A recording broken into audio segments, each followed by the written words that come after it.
பரிசுத்த தேவனாம் ஆண்டவர் இயேசுவின் நாமத்தில் அன்பானவர்களே உங்களை வாழ்த்துகிறோம். தினந்தோறும் உத்தம இதயத்தோடு மனவாஞ்சியோடு கூட அழியாத வேத வசனத்தை நீங்கள் வாசிக்க வேண்டும். எந்த சூழ்நிலையிலும் நம்மை விட்டு விலகாத நம்முடைய பரலோக தகப்பனுடைய சமூகத்தில் இயேசுவின் நாமத்தில் நாம் ஜெபிக்க வேண்டும். உங்கள் வாழ்வில் மேன்மையை நீங்கள் காண்பீர்கள்.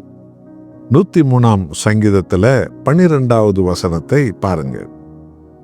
நம்முடைய தேவனாகிய இரட்சகரான தேவன் நமக்கு சொல்லும் அன்பின் செய்தி. மேற்குக்கும் கிழக்குக்கும் எவ்வளவு தூரமோ அவ்வளவு தூரமாய் அவர் நம்முடைய பாவங்களை நம்மை விட்டு விலக்கினார். ஹல்லேலூயா. மேற்குக்கும் கிழக்குக்கும் எவ்வளவு தூரம்? இதுவரைக்கும் எந்த விஞ்ஞானத்தாலும் கண்டுபிடிக்கவே முடியவில்லை. அது எல்லையில்லாத முடிவாக போய்கொண்டே இருக்கிறது. இதைதான் பாவ மன்னிப்புக்கு தேவனாகிய கடவுள் உங்களுக்கு நமக்கு அவர் கற்றுத்தருகிறார். அதுபோல உங்கள் பாவங்களை இனி செய்ய மாட்டேன் என்று மனவருந்தி நீங்கள் அறிக்கையிட்டு விட்டு விடுவீர்கள் என்றால், இந்த மேற்குக்கு கிழக்குக்கு எவ்வளோ தூரமோ அவ்வளோ தூரத்தில் உங்கள் பாவங்களை நான் தூக்கி எறிந்து விடுவேன் என்று ஆண்டவராக இயேசு கிறிஸ்து நமக்கு சொல்லுகிறார். இயேசு பாவ அடிபதனத்திலிருந்து மனித குலத்தை ரட்சிக்கவே விடுவிக்கவே ஒளியான அந்த கடவுள் மனித உடலெடுத்து உலகத்துக்கு வந்தவர். உலகத்தின் பாவங்களை சுமந்தவர், நம்முடைய சாபங்களை சுமந்தவர், பாவ வியாதிகளை சிலுவையில் சுமந்தார், பாவத்தின் சம்பளமான சாவை சுமந்தார். மனித குலத்தை சிலுவையிலிருந்து இயேசு மன்னித்தார். இன்றைக்கு உயிரோடு எழுந்த இயேசு பிதாவின் வலது பக்கத்தில் பரலோகத்தில் மனம் திரும்ப ஒவ்வொருவருக்காக அவர் ஜெபித்து கொண்டே இருக்கிறார். ஆகவே நம்முடைய பாவங்களை நான் இனி செய்ய மாட்டேன், விட்டுவிடுகிறேன் என்று அர்ப்பணிப்பதுதான் உண்மையான மனம் திரும்புதல்.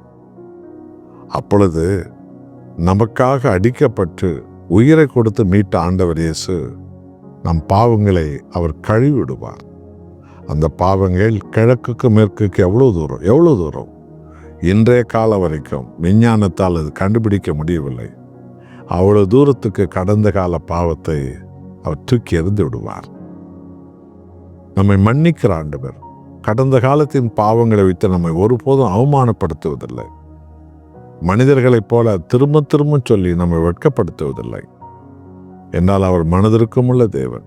அவைகளை அவர் தூக்கி எறிந்து விட்டார். எத்தனை அன்புள்ள தெய்வம், எத்தனை பரிசுத்த நேசமுள்ள தகப்பன், எத்தனை மாறாத ஒரு தெய்வம். உணர்ந்து பார்த்தீங்களா? ஆகவே இன்றைக்கு உண்மையாக உங்கள் பாவங்கள் எல்லாம் ஆண்டவர் சமூகத்தில் எனக்காக அடிக்கப்பட்டீரே, வாதிக்கப்பட்டீரே, துப்பப்பட்டீரே, தள்ளப்பட்டீரே, விற்கப்பட்டீரே, சிலுவை மரணம் மட்டும் உம்மை தாழ்த்தினீரே, என் பாவங்கள் உம்மை இப்படியாய் செய்ததே, இனி இந்த பாவம் எனக்கு வேண்டாம், என்னை மன்னியம் ஆண்டவரே இயேசுவே என்று எந்த ஒரு ஜாதியான், மதத்தான், மார்க்கத்தான் அர்ப்பணிப்பானோ அவன் பாவங்களை மன்னித்து இரத்தத்தால் கழுவி ஆவியினால் முத்திரை போட்டு அந்த பாவங்களை கிழக்குக்கு மேற்குள்ள தூரத்தில் தேவன் தூக்கி எறிந்து விடுகிறாராம். அதை அவர் திரும்பவும் நினைப்பதே கிடையாது. எத்தனை மகிமையின் தேவன்! அப்படிப்பட்ட தேவன் அண்டை உங்களை முழுவதுமாக அர்ப்பணித்து ஆசீர்வாதத்தின் ஜனங்களாக, பரிசுத்த குடும்பங்களாக, உத்தம ஜனங்களாக நாம் வாழ்வது எத்தனை பாக்கியம் ஆனதல்லவா? நாம் ஜெபம் செய்வோம். அன்புள்ள பிதாவே, மகா பரிசுத்தரே, உம்முடைய பரிசுத்தத்தை, உம்முடைய ரட்சிப்பை, உமது மீட்பை எங்கள் ஆண்டவர் இயேசுவாக உலகத்துக்கு அனுப்பினீரே.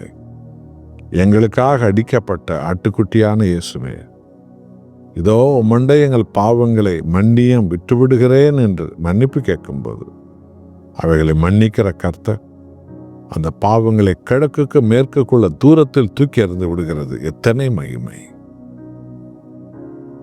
உமக்கு கோடி நன்றி. உண்மையான மனம் திரும்புதலை பெற்றவர்களாக வாழ்கிறவர்கள் பாக்கியவான்கள். அவர்கள் பரிசுத்த அற்புதங்களை காண்பார்கள்.